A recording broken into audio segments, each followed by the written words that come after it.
What is a widow? The term widow refers to a woman whose spouse has died and who has not, through choice or through a circumstance, remarried. Only a woman can be a widow. A man who has lost his wife and who is not remarried is referred to as a widower. Throughout history, widows have often found themselves in difficult situations, as it was often the man who provided money, food, clothing, and shelter to a family. Widowhood often forced women to find ways to provide and care for children without the help of their husbands.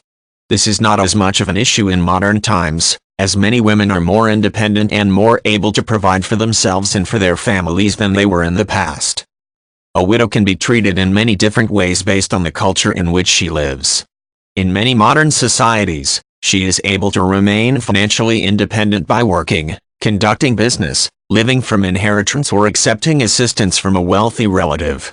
This has been the case for some time. Even in strongly male-centered societies, women have managed to survive and raise families on their own throughout recent history. It is not always the case that the widow is able to remain financially stable and care for a family without the help of her deceased husband. Often, the loss of the family's primary source of income and support can plunge the family into a state of relative poverty.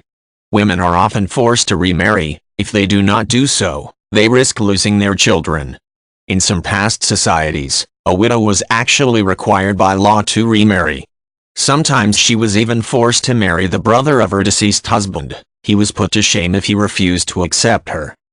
Some of the stigmas and consequences historically associated with widowhood were much more dire in a number of societies. In some past Indian cultures, it was customary for a widow, voluntarily or otherwise, to burn herself to death at the funeral pyre of her deceased husband. Widow burning is, in Hindu communities, referred to as sati. It was so named because of a goddess named Sati who self-immolated after her husband was greatly humiliated by her father. Sati is illegal in most modern societies, but it shows how a culture can negatively react to a situation in the extreme. Despite its general illegality, the rite is still performed on occasion.